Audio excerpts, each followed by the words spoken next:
Good afternoon, everyone. I'm Darrell Steinberg, the mayor of Sacramento, and I want to welcome you to our live social media forum here, where I have the privilege and the honor of introducing four leaders in the city of Sacramento to talk about what they do and how they became leaders. What is significant about this event for me and for our city is that today, the last day of March, is the last day of Women's History Month. And today we are going to highlight the leadership of four women who are leading in the city of Sacramento. And I'm proud to work for a city that really places a rightful priority on diversity and on elevating people of real talent to leadership positions in the city, and of saying loud and clear that women are taking their rightful place in leadership across the board, not just in the city, but throughout society. We still have a long way to go. We're not quite there yet. And yet there is a intentionality in our city, which I think you're going to listen to these interviews and you're going to say, I hope you're going to say, the city is headed in a very, very positive direction when it comes to living up to the ideals of a genuine opportunity. And that's what this is about. So let's bring on our panel right now so that we can begin this conversation.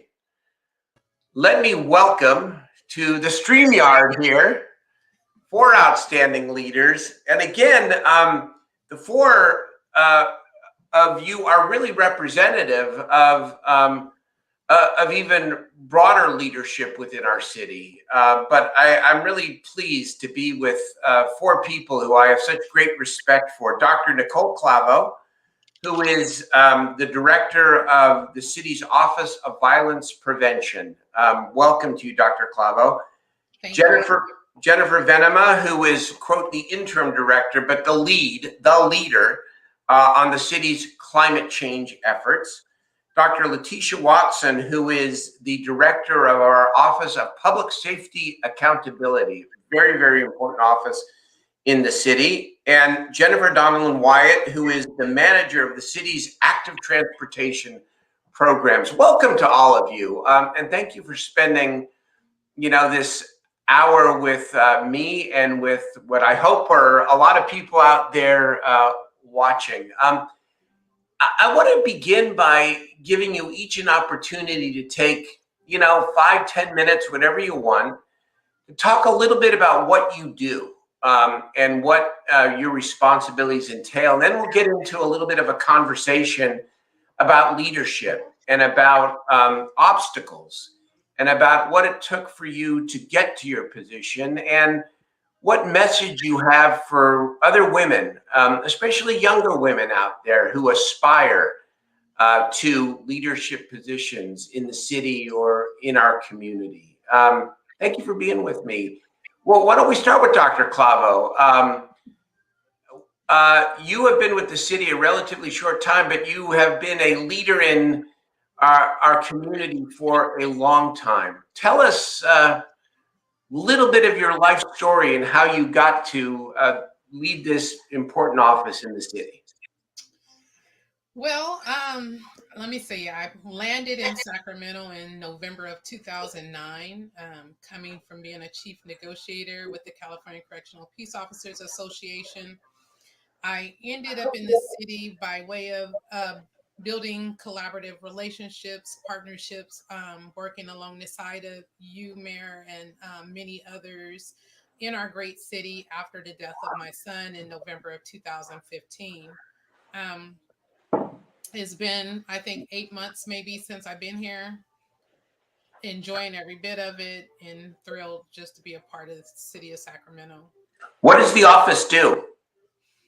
The Office of Violence Prevention. So we oversee funding for community-based organizations that are throughout our city, that are working to um, stop the violence within our city, gang violence, high risk youth, high risk individuals, culturally associated. I like to use, because everyone is not necessarily gang involved, but some are culturally associated to gangs, be it the community, neighborhood, and family in which they were born into.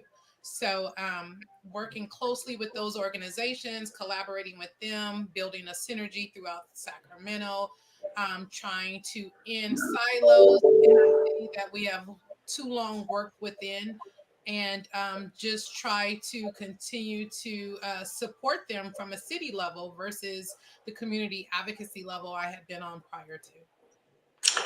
One more introductory question, and then I will then move to our next leader. Give us a sense of sort of the scope of the investment that the city is making in violence prevention. What are some of the highlights of what you are doing in leading this effort? I think for me is the hands-on approach. So I truly believe in being in the trenches with our organizations. So I do a lot of on-site visits, a lot of partnering and keeping in contact with our organizations that we're funding. I think that's important, that from a city perspective, that we understand the work that's being done that we're funding, in order to hold our organizations accountable and know what we're holding them accountable for. If we're not part of the work, we have no idea truly what needs to be done or what's being done. And so I think for me, it's just making the city um, more well-rounded and a part of the solution, not only from a funding standpoint, but from a boots on the ground standpoint. Great, thank you so much. We will get back to you again in a few moments. Let me turn it to Jennifer Venema for a moment. Obviously, climate change is one of the existential issues that the entire world faces.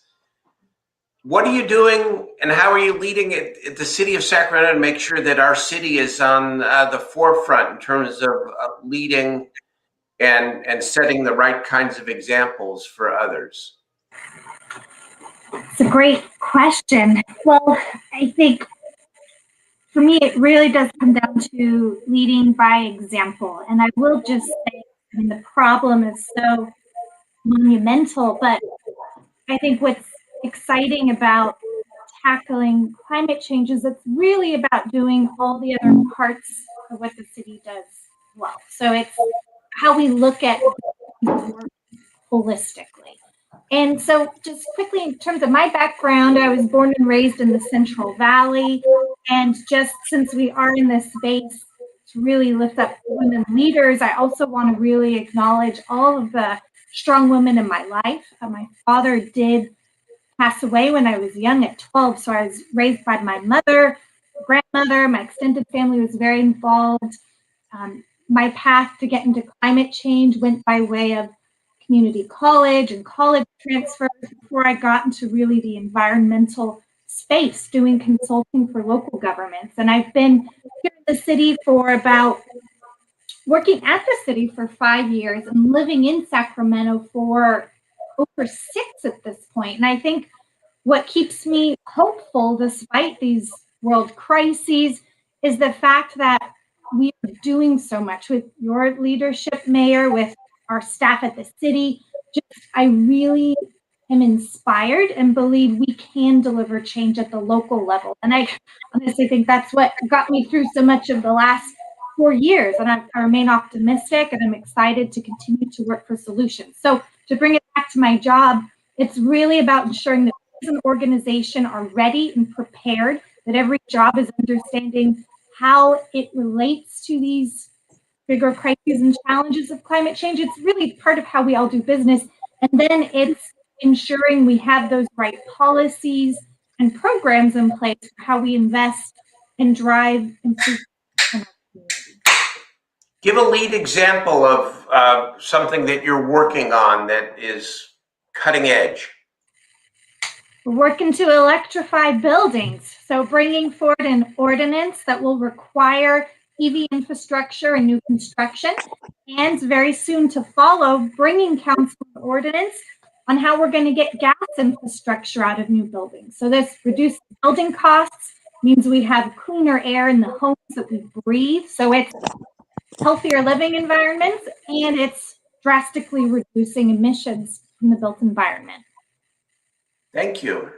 We'll come back to you again in a moment as well. Let me move to Dr. Watson here, Dr. Leticia Watson, who is the director of our Office of Public Safety Accountability, another very high profile role. You've been here in Sacramento for less than a year, right? Am I correct there? Yeah, so a couple of months less than 1 year. Couple of months less than 1 year. Tell us a little bit, Dr. Watson, about your journey, what brought you to Sacramento, and a little bit about the important office that you lead. Sure. I came to the City of Sacramento a little less than 1 year ago to oversee the Office of Public Safety Accountability. Prior to my journey to Sacramento, I was a law enforcement professional, meaning I went from recruit officer to chief of police in the policing profession. I have had experience in very progressive, forward-thinking police organizations, and I have also took on a major reform effort for a police organization that required a great deal of work, particularly on organizational cultural changes and minimizing misconduct, and a lot of different training policies and procedures. Coming here to Sacramento, all of that experience is very beneficial and valuable in the Office of Public Safety Accountability. The Office of Public Safety Accountability has oversight over the Sacramento Fire Department and the Sacramento Police Department. And so any allegations of misconduct on public safety employees are reviewed by this office to ensure that there is no bias and there's fairness and equity in looking at any type of allegations that are brought upon any of the employees here.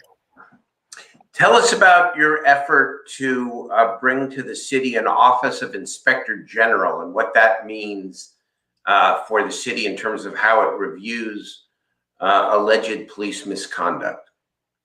Sure.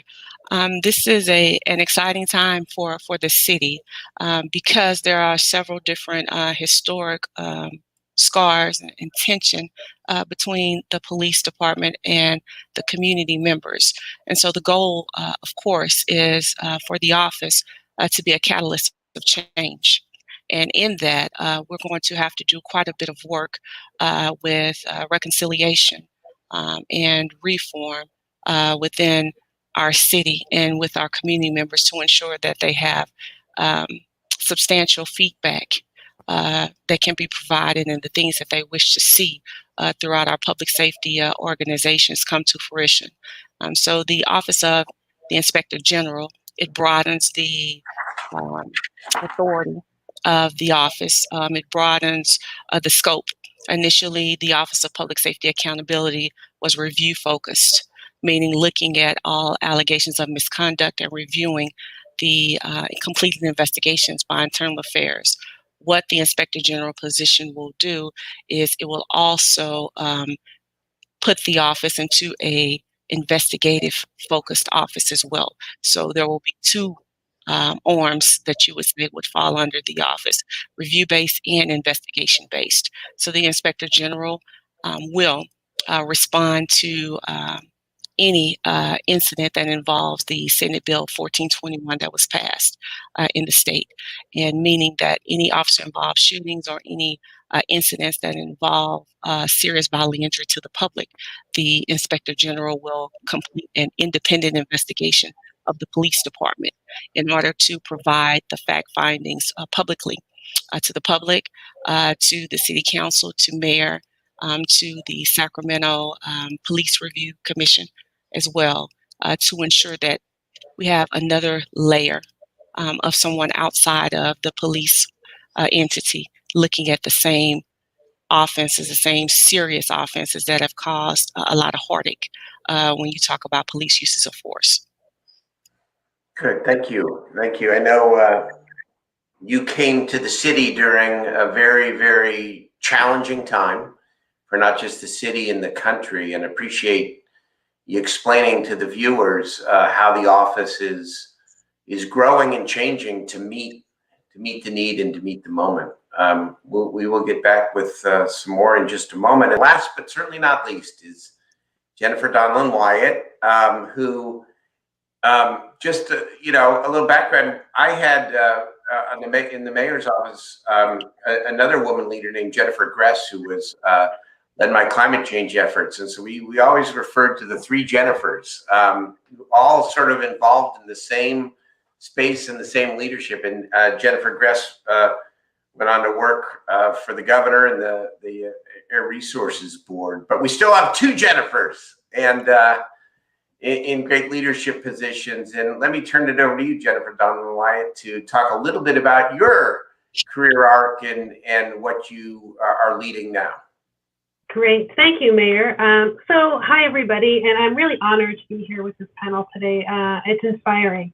I also feel undereducated. Maybe need to go get another degree. So my name is Jennifer Donlin Wyatt, and I am the City of Sacramento's Transportation Planning Manager.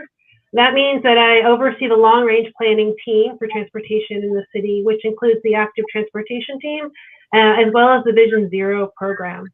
I've lived in Sacramento for, I think, almost 11 years now. I moved here when I was marrying my spouse, who was here, and I said, what is the Sacramento? And I came to love and adore our city here.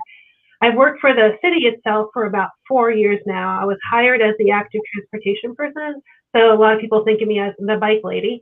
But I was promoted about 2 years ago to manage the long-range transportation planning for the city. We do a lot of great work, so our job is to really focus on what the community's vision is, to help facilitate that so that it can be transformed into a concrete or an asphalt project that our residents and businesses can enjoy and use. A lot of complete streets work, so redesigning our streets to have mobility choices, the bike share, the scooters, the bike lanes that you see in the city, they all start at my team before moving on to other parts of the city. So it's a lot of work, but I'd say me and my team, and I really represent my team here, are committed and love our city and the folks that live here. So first of all, I'm sorry that I did not accurately state your title initially when I introduced you, because you are absolutely right, Transportation Planning Manager, not just active transportation. So I correct that now. Thank you, Mayor. Okay. It allows me to ask you this question, which is, how is the role of Transportation Planning Manager different than it would have been, say, 10 or 15 years ago, given the intersection with climate and alternative modes of clean transportation? Well, Mayor, we actually really haven't had a transportation planning manager before. So 10 years ago, we didn't think about that. We thought about transportation in a realm of nuts and bolts, filling potholes, making sure traffic signals work, but we didn't really holistically think about the movement of people and what it means for the folks who live here, our businesses, and for the climate. So a big part of my job, my team's job, is to work collaboratively across the city to holistically think about climate change, to think about, can we provide mobility choices for folks? Not everybody can afford a car or 2 cars for a family.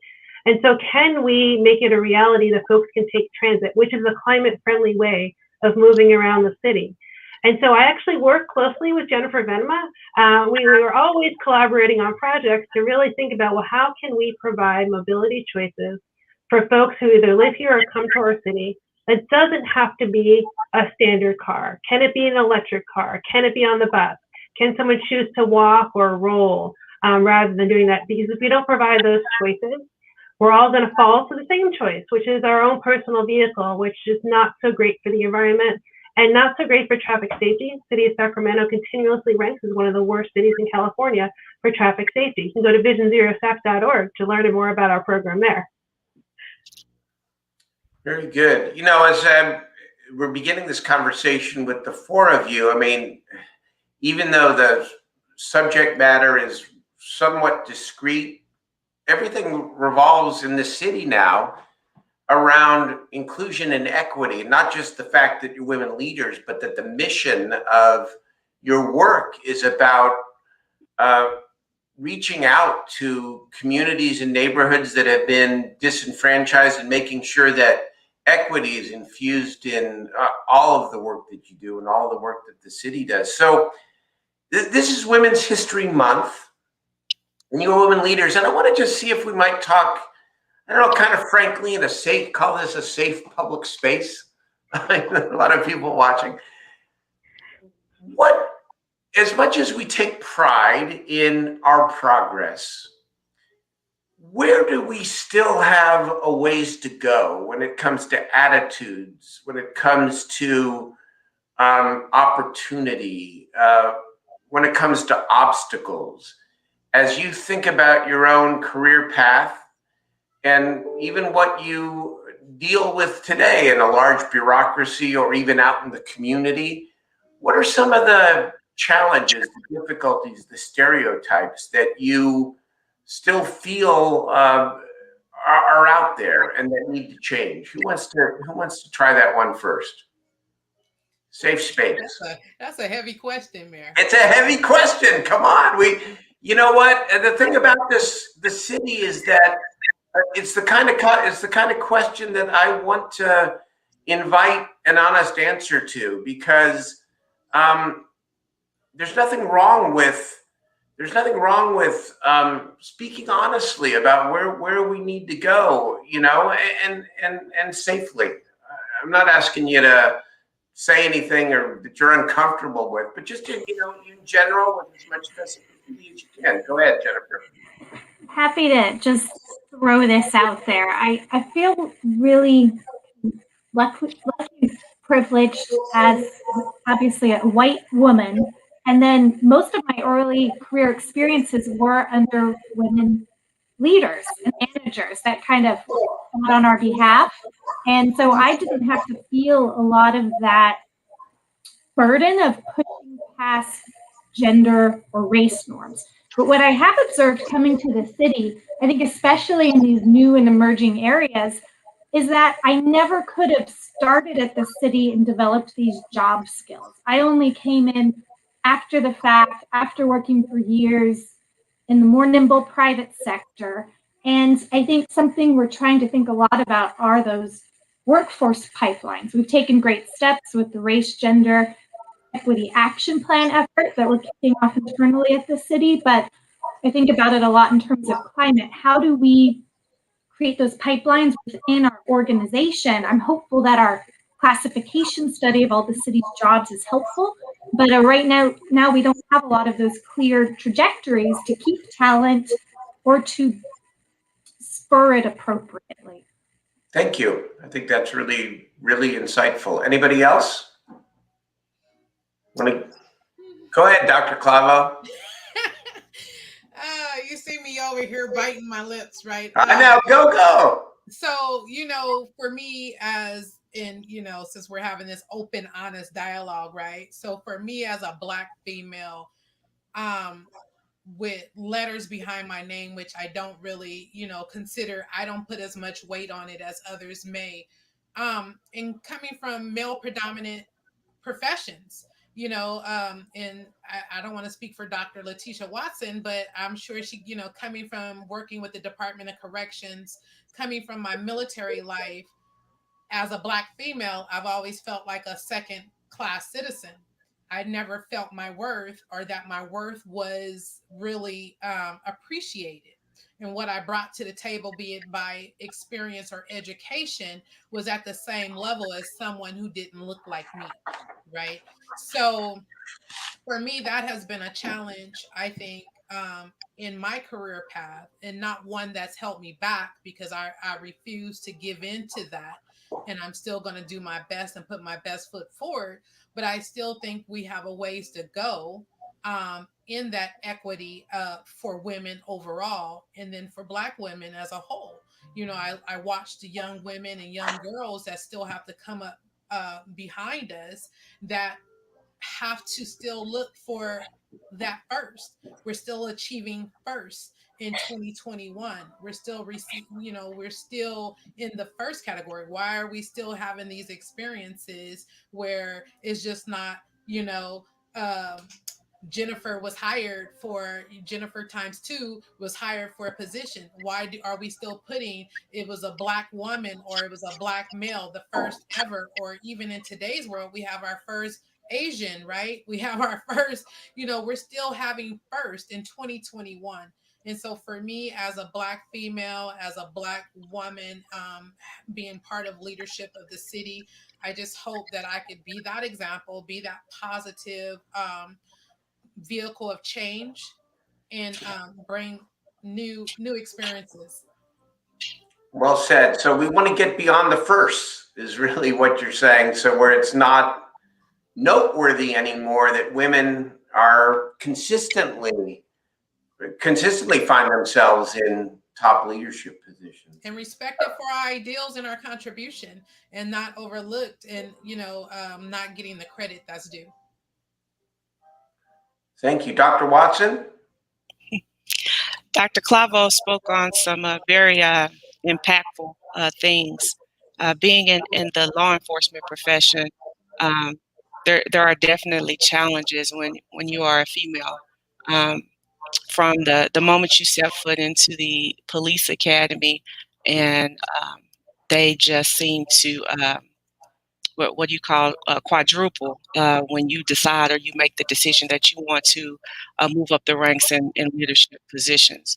Um, yes, it can get difficult, um, but I would say that the most important thing is that the no matter how complex or how difficult it can get, the focus should always be to be the example and to make sure that you're showing those who are coming behind you that it can't be done. It takes time for progress, and so we've made some progress in many of the areas across the country, and the different progress comes from different areas, because I come from an area in Texas where women leaders were celebrated, and diversity and inclusion was very important. But when I took on a role as a chief of police, um, there added some more firsts, as we talk about the first female, black female chief of police in the entire state of Nevada, the first black female chief of police in the city, the first. So I can go on and on about first in law enforcement with women. And what I've always said is the most important thing is to ensure that you put forth everything that you can. So there are seconds and thirds, and soon we lose count, because that's what we need to do. Lose count where we're not counting anymore. And one of the things we have to get away from is um, the notion or the thought or the idea that we're good as long as we have provided an opportunity and there are women at the table. A seat at the table does not equate to a voice at the table, and that's an issue. Because women are different from men, and they bring different things to the table that's very important for the organization's success. So again, we've come a long way when you think about Women's History Month, and where we were when we didn't even have rights in this country to where we are now. But the challenge is still ahead, because we should not be looked at as women leaders. We should be looked at as leaders. So it's going to take some time, and it's not everywhere. Some areas have come a long way, and they understand the importance of what we bring to the table, and there is no differentiation. If you have the characteristics, the skill set, and the ability, then that's who you are, regardless of what you look like or what gender you are. But there are some areas where that's all people pay attention to. A seat at the table is different than a voice at the table. That's what I'm going to remember. Yes, I say that a lot in interviews because it's very, very important. A lot of people think that they've done a great job. Oh my God, we have this woman here and we have a check mark. No, that's not what that means, and that's not the importance of it. Because if you're not listening to what that individual is saying and weighing in to make sure you're making informed decisions, it's a waste.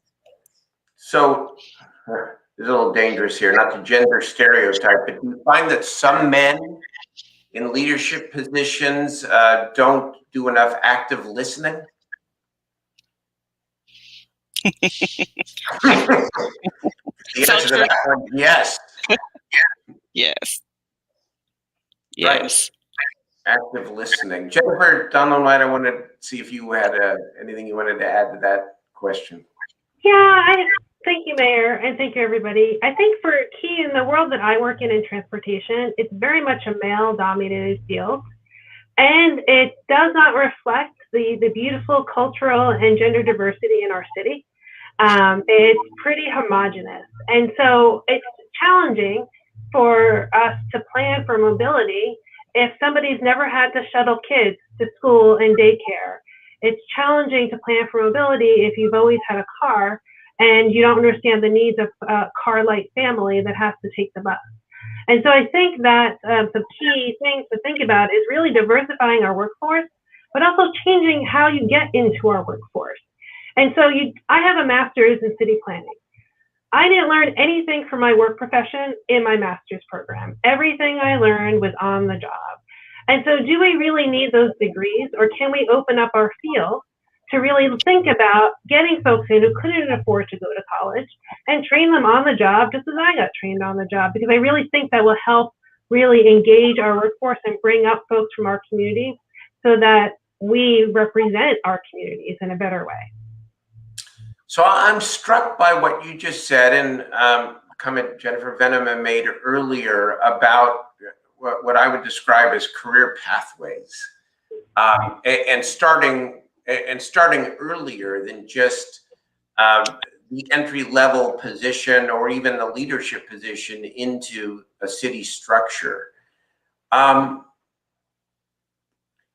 do we as a city do better at engaging younger women, or women of any age, but women in our community who are either in school or looking for different kind of job opportunity? How could we organize ourselves to do greater outreach to begin to create pathways for women in various parts of the city structure, leading the city leadership? Any thoughts on that? Anyone thought about high school career pathways, community college career pathways, college career pathways, apprenticeship career pathways as it relates to the city? Mayor, I would say, Go ahead, Jennifer. Well, I'll be real quick then.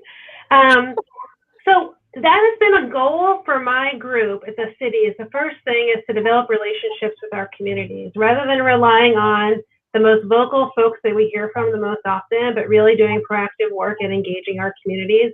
And as we're about to kick off what we call our transportation priorities plan, which I could talk to you forever about, but we're going to be prioritizing all of our transportation work. And a key aspect of that is reaching out to youth to tell them about what transportation planning is, set up the key foundational relationships and working with them. I think that we need to have those relationships, and they need to know us and be able to give us a call, send an email, send something to Instagram to contact us in case they have questions, but have those conversations on their level and how they have it, and maybe not in such a formal way. Dr. Watson, sorry to have interrupted you. No, that's fine. I would say from my experience, we've always said we would begin with the ending in mind. So when you look at those that's going to lead our country and come behind us in all of these different positions, it would be very important to have those hometown recruiting programs with your stakeholders from your educational institutions. So even if you decide not to start with your early childhood education, you bridge those gaps with those programs for middle school and high school, and not only introduce them to public safety, but other aspects, as Jennifer was talking about, with transportation and some of the things that some of the children may feel like that they're interested in early. And the program should allow them to spend a day with whatever it is that they feel they want to, whether that is a chief of police, a city manager, a transportation director, to see what it is that job entails, as well as get different educational opportunities throughout that program, whether it's 18 months, it's 24 months, just depends on the city. But those are some of the programs that I've been involved in as far as opening the doors for them to think about what it is they want to do in middle school rather than waiting until high school. But of course, there's numerous high school programs throughout the country. I would add, going back to what Jennifer Wyatt said, on the job training. So I grew up in the area of ROP, regional, occupational programs, ROP, regional occupational programs, where I did the nursing program. And so that was how I ended up in work, being a nurse in the OR and whatnot, because I went through that process of when I was in high school. When I graduated, by the time I graduated high school, I already was qualified to take my EMT classes and things of that nature, because that's the programs we had. So we had experience. We had construction programs. We had aerodynamic programs. All of our high schools have magnet programs associated with it, which I believe the schools are missing a lot out on. But if we could offer internships or on the job training for high school, college, community college students to have an opportunity to come through the city, see what we're doing, and see what interests them, because college is not for them. It took me a couple of tries in and out, because I was more into life than education. So, it takes time for some of us to figure things out. Some of us have to put children and husbands first, and some of us, education is secondary, but we don't know until we've had some life experiences that truly education is what we want to have. I'm a prime example of that. So I would say giving them the opportunity to come through and see if this is a career for them.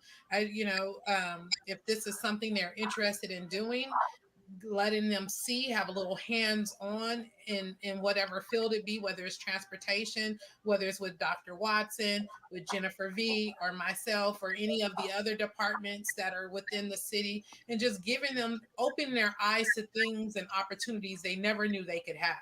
Some people don't even know, especially in our communities that are disfranchised, or lower economic communities. They don't know the possibilities that are even out there for them.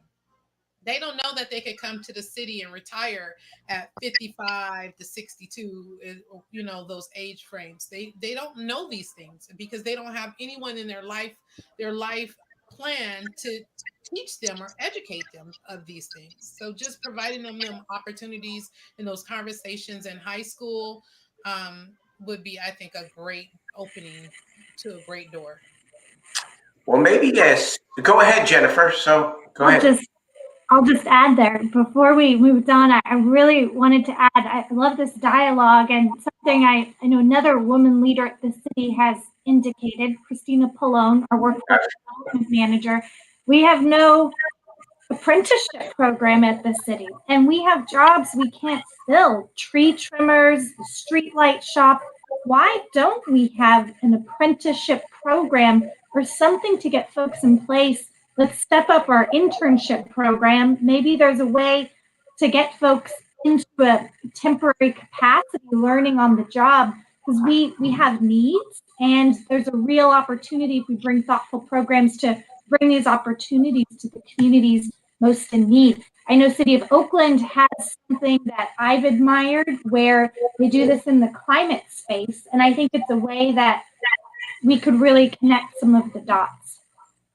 I think a seed has been planted here over the last 45 minutes or so. And it was funny, I was thinking of Christina Pallone as well, right before you mentioned her name, out of our Office of Economic Development, another strong and impactful woman leader around workforce. And so I think we have some follow-up here. We do have a program in the city called 1,000 Strong, which we launched out of my office when I first became mayor. And the idea behind it is to provide as many year-round paid work experiences for high school seniors and or community college students that is consistent with their own career interests. And maybe this is the next evolution of a project like Thousand Strong, to have the city actually develop some of the career pathways, especially for communities of color and for young women.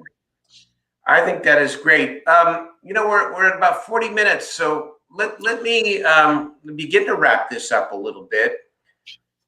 Somebody mentioned, and I forget who it was, a little bit earlier, that the city is embarking on a project to ensure that we have a racial, gender, and LGBTQ equity lens for every major decision that we make as a city, whether it's our budget priorities, whether it's our ordinances. And I wonder if you might just provide a little bit of guidance to me and to the city council and to the viewers here publicly about how you would like to see that implemented, especially when it comes to gender. What questions do we need to be asking as we make decisions in our city, our major decisions that will advance us when it comes to gender equity, not leave us just stable, or certainly not to go backwards. What does gender equity mean to you?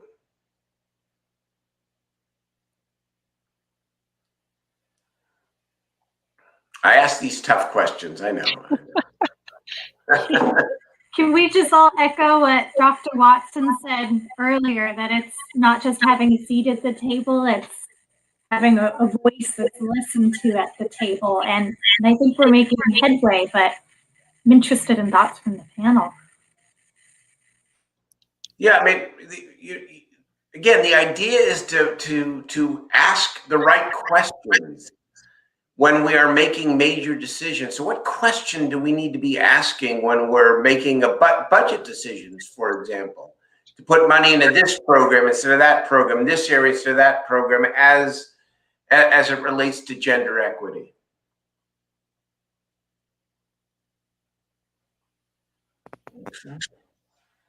Maybe I can reframe it here a little bit. What's a good way to, what is a good way to reframe it? Anyways, I can move on to another question. It's okay, because I think you've actually answered it throughout the course of the 45 minutes in very, very different ways. How important are role models for young women who are coming up? And how important were role models for you? I know some of you have touched on that, but maybe just a little bit more flavor about who influenced you and who helped give you the confidence that you could lead.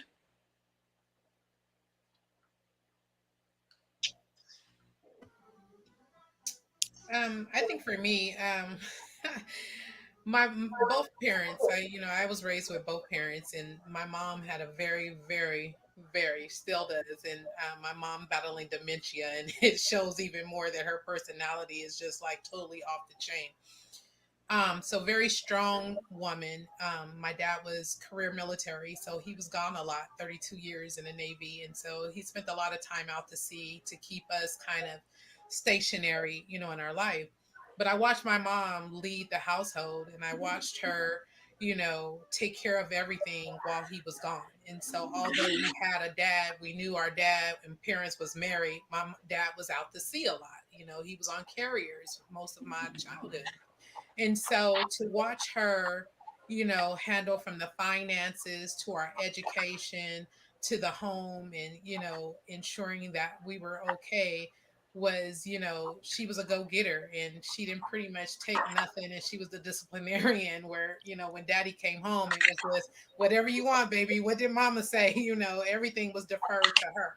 So I think if in terms of personality and characteristics, I took a lot from both of them, and they were both, my dad showed me what hard work, as well as my mom, because she worked as well as a blue collar worker. She worked as well and took care of the household.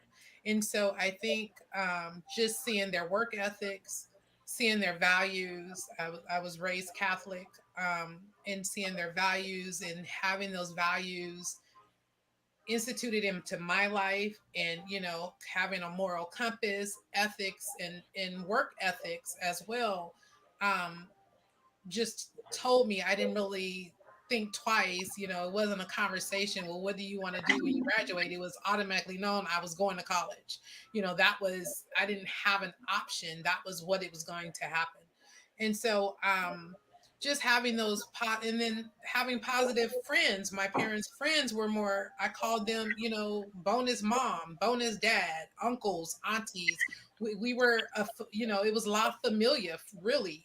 There wasn't just the next door neighbor was a friend. Anyone could disciplinary, anybody could pull us by our collar if we were out in the town doing something wrong. My parents knew before I got home that I had already crossed the street and wasn't supposed to cross at the corner on the north end, but on the right end, right?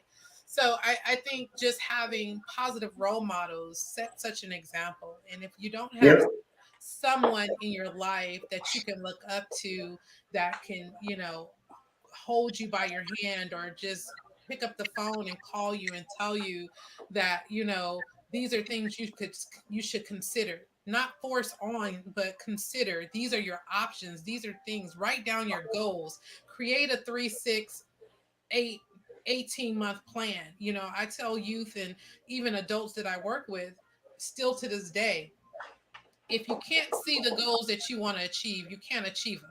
If you don't have them written down somewhere where you can go and check them off and have you a 30-day, 90-day, 180-day, 1 year checklist where you see yourself successfully achieving these goals, you'll never see the work that you put forward in what you're achieving and accomplishing. So, I mean, I think having role models and having goals are very important to success in life. Absolutely. It's good. That's good. Good path you just laid out there. Anybody else want to talk about the importance of role models as we wrap up here? Sure, Mayor. I have to echo what Dr. Clavo said. I was raised in a two-parent home, and it's been a little difficult because my father lost his battle with cancer, and so it's been a year since he passed away, and my father and mother were married 50 years. He was in the military, but not as long as Dr. Clavo said. So he decided not to enlist when they were going to send him to, I believe it was Kuwait. So that's how I was born in Germany.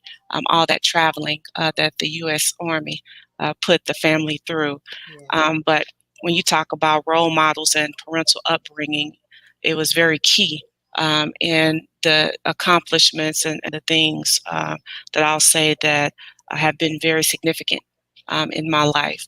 But one of the other things I'll say is that I was the youngest child, and I have an older brother and an older sister who were in college when I was in 5th grade. So it's almost like another mother and father in my household.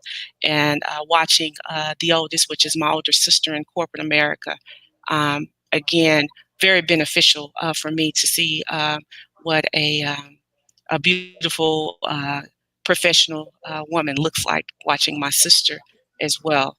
So I would say that the role models of my parents and my siblings was very important. And then I would also say throughout my career that mentors and advocates have been very important, especially choosing to be in a male-dominated profession.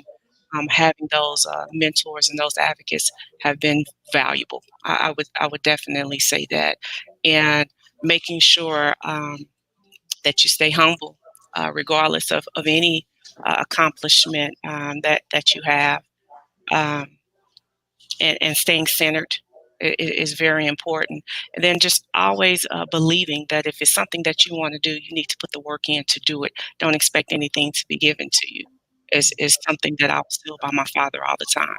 And there's been some disappointments where I should have gotten this, or I felt like I was the one who deserved it. And he always said that your work ethic and your skills and abilities will shine through. So you may not have gotten it this time, but you'll force them to choose you next time, because that is what is instilled in you. And it has happened every time, and I've never forgotten it. So again, you'll go through challenges.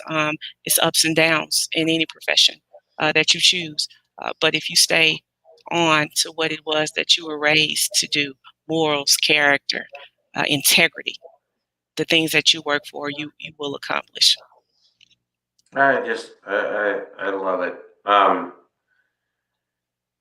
I just think that's well said. Anything either Jennifer's want to add there? Just, Go ahead. no, I would really echo that. I think those early influences are so key, and you got to have that to begin with.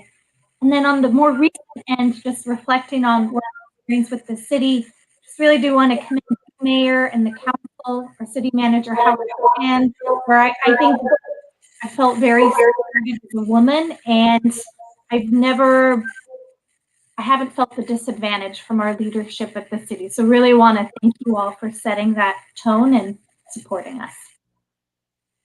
Definitely. Yeah, I echo JV on that for the support at the city. I think a key thing is role models are really important, but then I think Dr. Watson said it is those mentors. I would not be here today where I am without two really key mentors. One, when I briefly worked for the city of Oakland, and he was my supervisor, and Jason Patton really could not have done me better for the mentoring he gave me. And then I left and I was in the private sector, and the firm that I worked for only had one woman on the board, and she really focused on mentoring the up and coming leaders within the company. And I used to be a very quiet person, and now you can't stop me from talking and expressing my opinion and trying to move up. And it's really because of her that I am there. So those mentors are invaluable, but finding those right mentors also is important to think about what works best for you. Right. Well, this was great. I really, really appreciate it. And you know, there are so many women who are leading in the city, and you know, it's a little dangerous for me to start mentioning names, but because I know I'm going to leave people out. But whether it's, you know, our city attorney Susanna Alcala, or Mindy Cuppy, our city clerk, or Christina Pallone, who's been mentioned, or Lindy Lane, or Kathy Lester, or Chief Iannucci, or Bridget Dean, or Danielle Foster, or Lainey Milstein, or Don Holm, or Amy Williams, or Kelly Rivas, or I'm going to leave people out, and I'm sorry, not intentional, but just to acknowledge that women are rising, and may you continue to rise, because you bring to the public service such talent and passion and experience, and I'm proud to work with all of you. Thank you for being on today, and we will see you all very soon. Goodbye, everybody. Thank you so much. Thank you. Thank you. Thank you. Goodbye, everyone. Thank you so much.